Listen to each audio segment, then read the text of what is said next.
Welcome to the Tech Egg. Don't get scrambled. Enjoy the video. In this video, I will explain how to make delicious vegan chocolate truffles. First, gather your ingredients. You'll need about 8 ounces of high-quality dark chocolate, preferably with 70% cocoa solids or more, for that deep, rich flavor.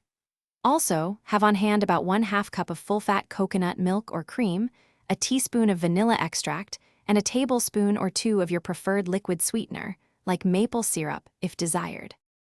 Now, let's make the ganache. Gently heat the coconut milk in a small saucepan until it just begins to simmer. Avoid boiling.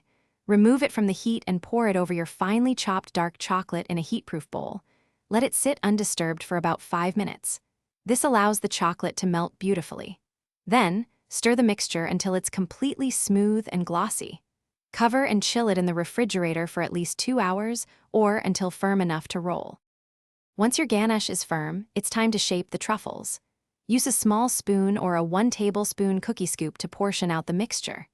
Roll each portion between your palms to form smooth, round spheres. Now for the fun part, coating. You can roll them in unsweetened cocoa powder, finely shredded coconut, or even finely chopped nuts. For an extra firm coating, pop them back into the refrigerator for about 30 minutes after coating.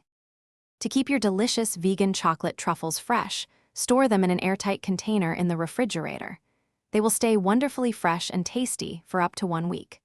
When you're ready to enjoy them, it's best to let them sit at room temperature for about 10 to 15 minutes before serving. This allows their rich flavors and creamy texture to truly shine.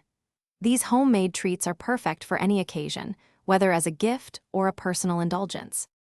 Thanks for watching. Consider subscribing if I helped unscramble your problems.